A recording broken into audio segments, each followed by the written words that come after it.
উপস্থাপনা কবিতায় ভারত চেতনা, শ্রীমতী গৌরী সেন ও শ্রী শ্রমিক সেনগুপ্ত।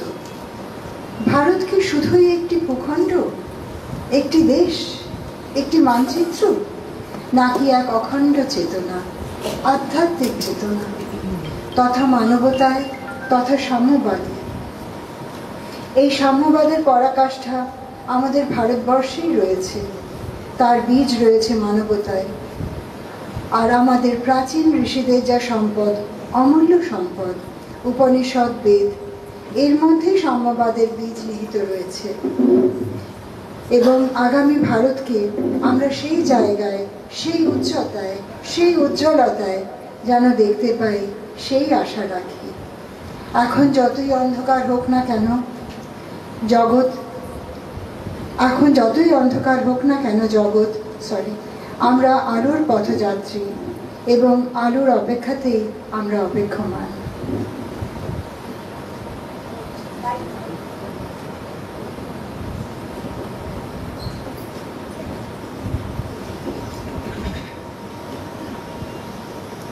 উপস্থিত সকল শ্রোতা দর্শক বৃন্দকে আমাদের পক্ষ থেকে আন্তরিক ধন্যবাদ এবং অভিনন্দন জানাই। আজকে আমরা যে অংশটি পাঠ করব তার নাম কবিতায় ভারত চেতনা। ধন ধান্য পুষ্প ভরা আমাদের এই বসুন্ধরা, তাহার মাঝে আছে দেশ এক, সকল দেশের সেরা, ও সে স্বপ্ন দিয়ে তৈরি, সে দেশ স্মৃতি দিয়ে ঘেরা। ভারতবর্ষ আমাদের জন্মভূমি, আমাদের মাতৃভূমি, এক সুপ্রাচীন সভ্যতার ভিত্তিভূমি, ঐতিহ্যমণ্ডিত এই ভূখণ্ড। পাশ্চাত্যের অধিকাংশ দেশ যখন অচেতনায় আচ্ছন্ন ছিল, যখন শিক্ষা, জ্ঞান আর সভ্যতার আলোক রশ্মি তার নিদ্রিত সত্তাকে জাগ্রত করতে পারেনি, তখনই বলা যায় তারও আগে ভারতবর্ষের মৃত্তিকায় উক্ত হয়ে গিয়েছিল বিশ্ব চেতনার বীজ। সূর্যের আলো যেমন পর্বত চূড়া থেকে শুরু করে তৃণাগ্রটুকুকেও একইভাবে অভিনন্দিত করে, তেমনি সেই চেতনা বা জ্ঞানের আলো ভারতীয় জীবনের প্রতিটি স্তরে সর্বাঙ্গীন ভাবে ব্যাপ্ত হয়েছিল। মন্ত্রদ্রষ্টা ঋষি কম্বু কণ্ঠে বলেছিলেন, শ্রন্বন্তু বিশ্বে অমৃতস্য পুত্রঃ আয়ে ধামানি দিব্যানি তস্তুঃ বেদাহমেতং পুরুষং মহান্তং আদিত্যবর্ণং তমসঃ পরস্তাৎ ত্বমেব বিদিত্বা অতি মৃত্যুমেতি নান্যঃ পন্থঃ বিদ্যতে অয়নায়, নান্যঃ পন্থঃ বিদ্যতে অয়নায়। শুনুন, অমৃতের পুত্র যত দেবগণ, দিব্যধামবাসী আমি জেনেছি তাহারে, মহান্ত পুরুষ যিনি আধারের পারে জ্যোতির্ময়, তারে জেনে তার পানে চাহি মৃত্যুরে লঙ্ঘিতে পারো, অন্য পথ নাহি। আরো একটি আলোকের মন্ত্র উপনিষদের ঋষি সমগ্র বিশ্ববাসীকে দান করে গিয়েছেন, তা চিরন্তন হয়ে থাকবে, হয়ে আছে কল্যাণকামী মানুষের চেতনায়। असतो मा सद्गमयो तमसो मा ज्योतिर्गमयो मृत्योर्मा मृतंगमयो आबिराबिर्म एधि। আমাকে অজ্ঞানতা থেকে প্রজ্ঞায় প্রতিষ্ঠিত করো, আমাকে মৃত্যু থেকে অমৃতে নিয়ে চলো, অন্ধকারের গহ্বর থেকে আলোকের অভিমুখে আমাকে চালনা করো। হে চিরপ্রকাশ, আমার মধ্যে তুমি প্রকাশিত হও। উপনিষদের অমৃত নিঃসন্দিনী এই বাণী দেশে কালের সীমানা ছাড়িয়ে এক বৈশ্বিক ভ্রাতৃত্ববোধে আত্মচেতনাকে সংবদ্ধ করেছে সেই পরম সত্যের পাদপীঠতলে। বিশ্বকবির লেখনীতে মূর্ত হয়ে উঠেছে সেই আহ্বান, আপন হতে বাহির হয়ে বাইরে তারা, বুকের মধ্যে বিশ্বলোকের পাবি সারা। বলেছেন, ও আমার দেশের মাটি, তোমার পরে ঠেকাই মাথা, তোমাতে বিশ্বময়ী, তোমাতে বিশ্ব মায়ের আঁচল পাতা। জননী জন্মভূমিশ্চ স্বর্গাদপি গরীয়সী, এই শাশ্বত বাণীও আমাদের ভারত ভূখণ্ডের আত্রেনাম্বর নিরন্তর প্রবহমান। যদি জিজ্ঞাসা করা হয় ভারতীয় সংস্কৃতি কি, কি তার উৎস, ভারতীয় মূল্যবোধ বলতে কি আমরা বুঝি, সেই প্রসঙ্গে রামায়ণের একটি ঘটনা উল্লেখ করা যাক। যুদ্ধে লঙ্কাধিপতি রাবণকে পরাস্ত করেছিলেন শ্রী রামচন্দ্র। রাবণ বিজিত এবং নিহত, রামচন্দ্র বিজয়ী। রাবণের অবর্তমানে বিভীষণ বসলেন লঙ্কার সিংহাসনে। আর সেই সময় লঙ্কা রাজ্য বিলাসে, বৈভবে, সম্পদে এক অতুলনীয় দেশ ছিল। সবকিছু সুস্থিত হলো যখন, রামচন্দ্র সীতাকে নিয়ে এবার দেশে ফিরে আসবেন অযোধ্যায় তৈরি হচ্ছে, বিভীষণ এসে অনুরোধ করলেন আরো কিছুদিন লঙ্কায় থেকে তার আতিথ্য নেবার জন্য। সত্যি লঙ্কা তখন প্রমোদ নগরী, উৎসব, আনন্দ, ভোগ বিলাসের স্বপ্নপুরী। লক্ষ্মণেরও ইচ্ছে ছিল আর কিছুদিন কাটিয়ে যাবার। লক্ষ্মণ রামচন্দ্রকে অনুরোধ করলেন। উত্তরে রামচন্দ্র বলেছিলেন যে কথা, সে কথা আজও প্রতিটি ভারতবাসী অন্তরে মুখে অমরত্ব লাভ করে ফিরছি। জননী জন্মভূমিশ্চ স্বর্গাদপি গরীয়সী, অর্থাৎ জননী ও জন্মভূমি স্বর্গের থেকেও মহত্তর। আমি আর একটি দিনও এখানে না কাটিয়ে এখনই নিজের দেশে ফিরে যেতে চাই। দীর্ঘ যুদ্ধের শেষে জয়লাভ করে শ্রীরামচন্দ্র ইচ্ছা করলেই লঙ্কাকে নিজের অধীনে রাখতে পারতেন, বিভীষণকে করতেই পারতেন করদ সামন্তরাজ হিসেবে, কিন্তু না, তিনি তা করেননি। ভারতবর্ষকে শোষণ করবার জন্য, ভারতবর্ষের ঐতিহ্য সেটা নয়, ধর্ম বিস্তারের জন্য, সম্পদ লুটের জন্য, শোষণ করার জন্য ভারতবর্ষ কখনো অন্য দেশকে দখল করেনি। এই আমাদের মূল দর্শন, চিরন্তন নীতিবোধ, দেশপ্রেম যেখানে বিশ্বজনীনতায় উত্তীর্ণ হয়ে যায়। এই যে আজকের পৃথিবী, বর্তমান যুগের পৃথিবী, যা কিনা ধীরে ধীরে আমাদের মুঠোয় চলে এসেছে, একেবারে হয়ে উঠেছে গ্লোবাল ভিলেজ বা আন্তঃগ্রাম, সেখানে ভারতবর্ষের মহত্তম অবদান কি? তা হলো তার উদ্ধার্ত চেতনা বা জীবন দর্শন। ধর্ম কি? যা ধারণ করে তাই হলো ধর্ম। কাকে ধারণ করে? ধারণ করে সকল প্রাণী জীবনকে, সকল গভীর মানবিক বোধকে, বহুস্তরীয় সমাজ নির্মাণকে। ধর্ম কখনো শুষ্ক নৈমিত্তিক আচার আচরণ নয়, ধর্ম হলো আদ্যন্ত এক জীবনচর্যা। কত সহস্র বছর আগে বাসুদেব শ্রীকৃষ্ণ ভগবদ গীতায় উচ্চারণ করেছিলেন শাশ্বত সেই বাণী, ঈশ্বর সর্বভূতানাং হৃদ্দেশে অর্জুন তিষ্ঠতি। আত্মবোধ জাগ্রত হলে সেই সর্বব্যাপী পরম চৈতন্যকে নিজের মধ্যে পরিপূর্ণ উপলব্ধি করা যায়। আর সেই উপলব্ধির জন্য প্রয়োজন নিরন্তর সাধনা, প্রয়োজন প্রগাঢ় অভিনিবেশ। মৈথিলী কবি সুললিত ব্রজবুলি ভাষায় পরমেশ্বরের কাছে তার অন্তরের আকুতি নিবেদন করেছেন। তাই কত চতুরানন মরি মরি যাও তো, নতু আদি অবসানা, তোহে জননী পুনঃ তোহে সমাউত সাগর লহর সমানা। ভানয় বিদ্যাপতি শেষ সমান ভয়, তুয়া বিনা গতি নাহি আরা, আদি অনাদি নাথ কহায়সি, ভবতারণ ভারত হারা। এই যে সমর্পণ, এই যে সর্বস্ব বিলোপী নিবেদন, তার তুলনা ভারত ভূমি ছাড়া আর কোথাও দেখা যায় না।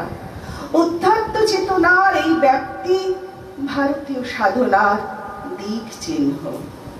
তেমনি কয়েক শতক আগে এই আমাদের বাংলার নবদ্বীপের এক তরুণ সন্ন্যাসী সমুদ্র হিমাচল মথিত করেছিলেন অধ্যাত্ম দর্শনের আরেকটি যুগান্তকারী মার্গ দিগন্তকে উন্মোচিত করে। কম্বুকণ্ঠে তিনি বলেছিলেন, ত্রিনাদপি শুনিছেন তরৌরিবা সহিষ্ণুনা অমানীনা মানদেন কীর্তনীয় সদা হরি।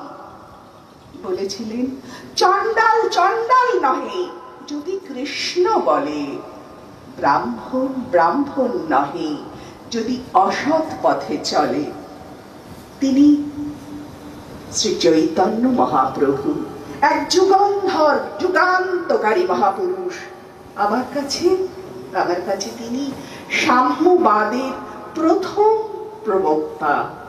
বহুজন হিতায় বহুজন সুখায়, ঋগ্বেদের এই যে কথাটি নিজের নিজের জীবন চর্চা দিয়ে তারও পরবর্তীকালে প্রমাণ করে গিয়েছেন যারা, পরম পুরুষ শ্রীরামকৃষ্ণ, সংঘ জননী পরমা প্রকৃতি শ্রীমা শারদা, বীর সন্ন্যাসী বিবেকানন্দ তাদের মধ্যে অগ্রগণ্য। বহু সাধকের বহু সাধনার ধারা ধ্যানে তোমার মিলিত হয়েছে তারা। তোমার জীবনে অসীমের লীলা পথে নূতন তীর্থ রূপ নিল এ জগতে। তাদের জীবন কথা বর্তমানের হিংসা, দেশ, লোভ পীড়িত সমাজের অন্ধকারে ধ্রুবা আলোক বর্তিকা সম। আসলে কাছে দূরে ভালোই মন্দে দৃশ্যে অদৃশ্যে বহে এক নিরন্তর অনন্ত আনন্দ ধারা। তারই একক অখণ্ড ব্রহ্মাণ্ড রাজ্যে পরম একুশে রাজ রাজেন্দ্র রাজে। এই অধ্যাত্ম চেতনা আমাদের ভারতবর্ষের প্রতিটি ধূলিকণায়, আকাশে বাতাসে নদী নির্ঝরে বনবনান্তরের অণুতে পরমাণুতে মিশে আছে। আর তাই আজ অযত প্রতিকূলতার মধ্য দিয়ে এসেও, সহস্র বাধা বিঘ্ন পেরিয়েও ভারতবর্ষ চির উন্নতশীল। আমাদের গরীয়সী মাতৃভূমিকে আভূমি প্রণাম জানিয়ে, অন্তরের আকুতি জানিয়ে বলি, আকাশে বরুণে দূর স্ফটিক ফেনায় ছড়ানো তোমার প্রিয় নাম। তোমার পায়ের পাতা সবখানে পাতা, কোনখানে রাখবো প্রণাম, কোনখানে রাখবো প্রণাম। পরবর্তীতে শ্রী শ্রমিক সেনগুপ্তের রচিত একটি কবিতা শ্রমিক পাঠ করে শোনাবেন এবং তার ব্যাখ্যাটুকু তিনিই করবেন।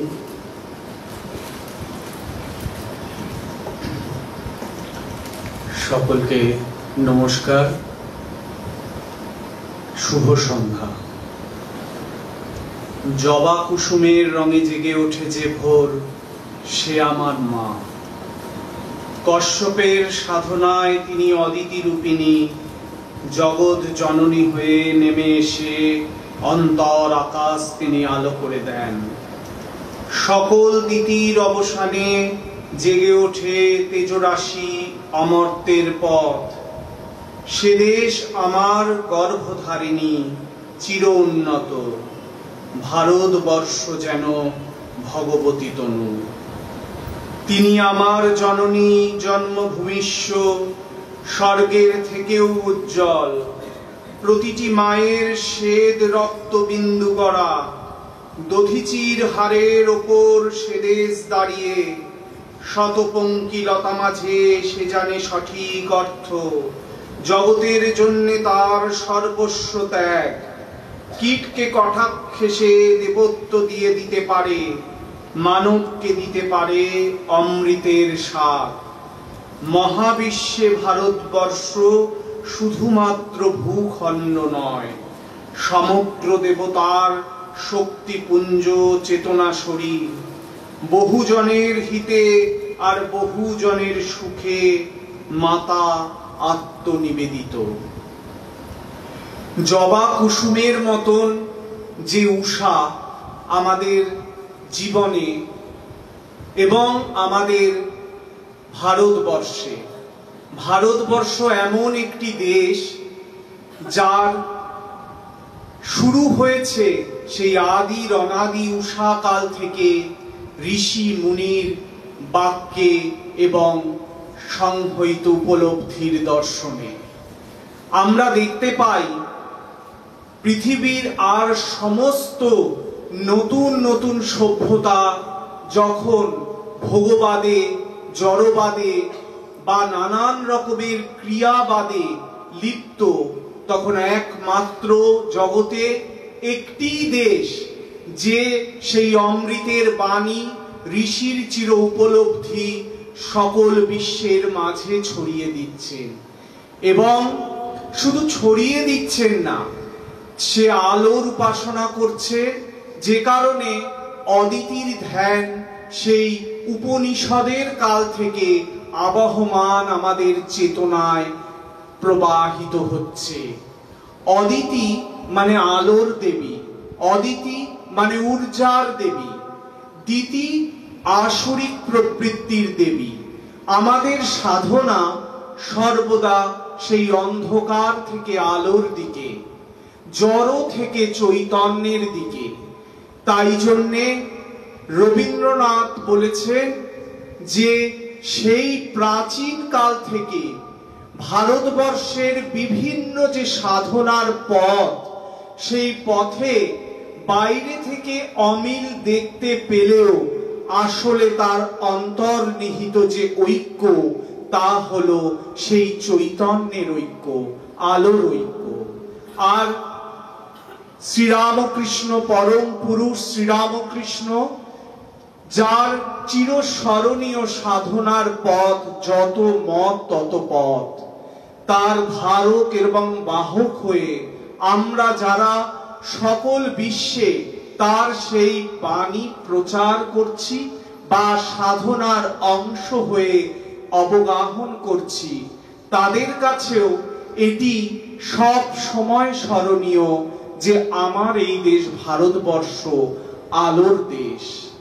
খুব প্রভাতে যদি ওঠেন তবে দেখতে পাবেন এই জবা কুসুমের মতন আলোয় এই জগৎ চরাচর ছেয়ে আছে। আর ধ্যানের দৃষ্টিতে দেখলে বুঝতে পারবেন ঠিক যেন স্বয়ং দেবাদিদেব সেই কাঁধে করে উমা বা হৈমবতীকে নিয়ে চলেছেন সেই অনাদি অনন্তর দিকে।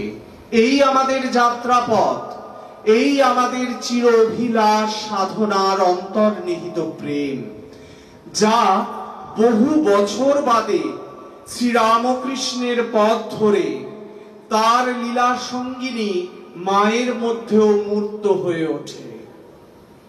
আমরা স্বামীজির যদি একটি কথা স্মরণ করি, তবে স্বামীজি বলছেন ভারতবর্ষের দুটি পঙ্কিলতা চিরকাল তাদেরকে পিছনে ঠেলে রেখেছে।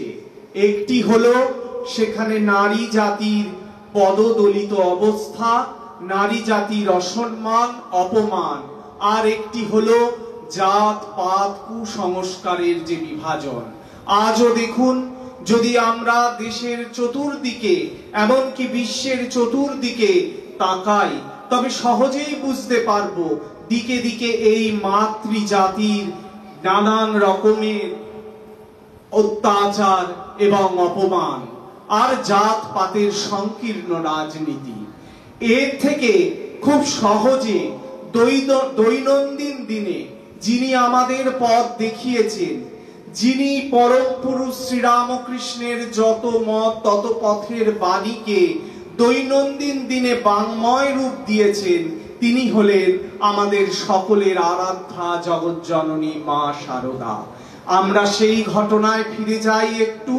আপনারা সকলেই জানেন যে তিনি আমজাদের এঁঠো কুড়িয়েছিলেন, তিনি বলেছিলেন সেই চিরস্মরণীয় উক্তি, শরৎ আমার যেমন ছেলে, আমজাদও আমার তেমন ছেলে।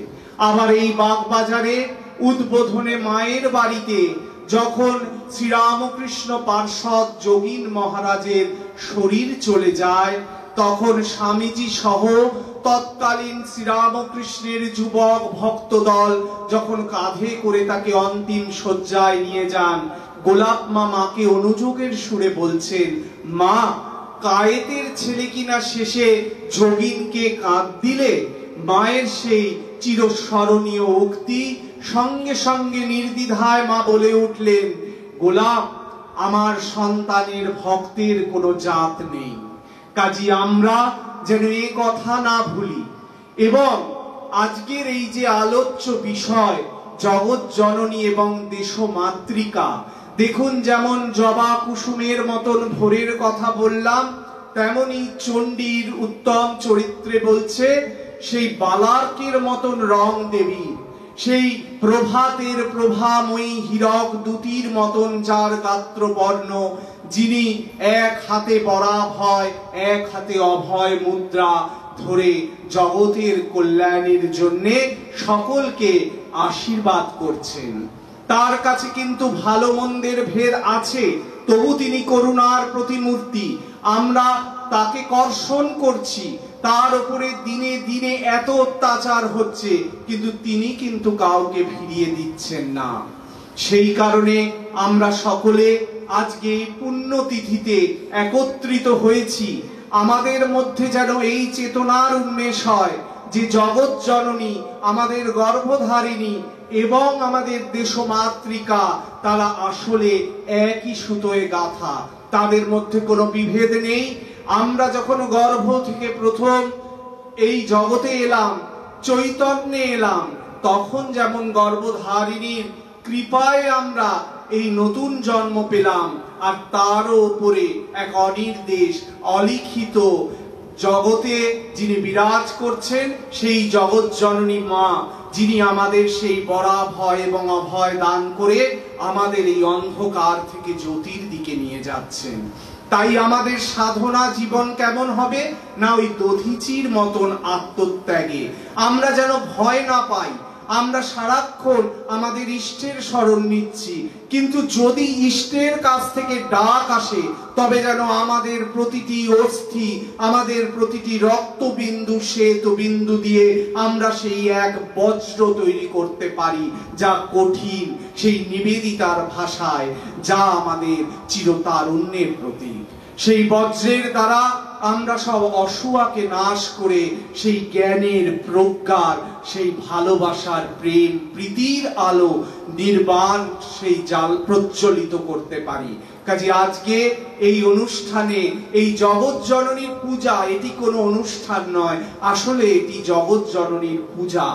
এর মাধ্যমে আমার এই সামান্য নৈবেদ্য আপনাদের শ্রীচরণে, জগৎ জননীর শ্রীচরণে অর্পণ করলাম।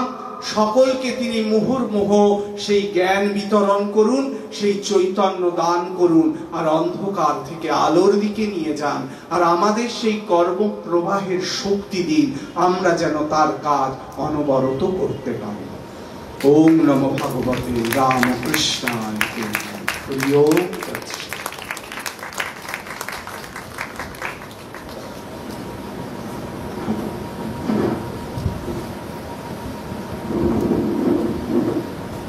পল্লবীকেও আমার ভালোবাসা, আন্তরিক শ্রদ্ধা, ও যেভাবে আমাদের সকলকে একত্রিত করে এটি একটি আমাদের সাধনা। আমি সবার কাছে অনুরোধ করব, আপনারা আরো করে এই কাজকে সাফল্যমণ্ডিত করুন। নমস্কার।